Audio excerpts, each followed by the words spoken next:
সেদিনের একটা ঘটনা, আমরা সব বন্ধুগুলো একসাথে বসে আছি, আর কথাতেই ওই ভ্যালেন্টাইন ডে আর কি, ওটা নিয়ে একটা কথা বেরিয়ে গেল।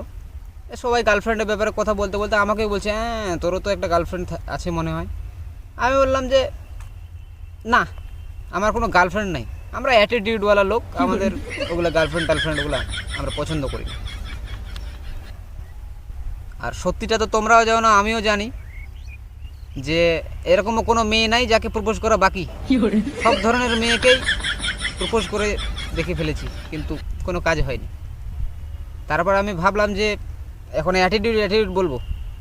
অ্যাটিটিউড যদি বলি যে অ্যাটিটিউড জন্য আমি কোনো মেয়েকে প্রপোজ করছি না, আমি আমাদের ওরকম পছন্দ না, তো একটু ইজ্জত তো থাকবে, নাহলে তো ইজ্জতও ধুলো মিশে যাবে।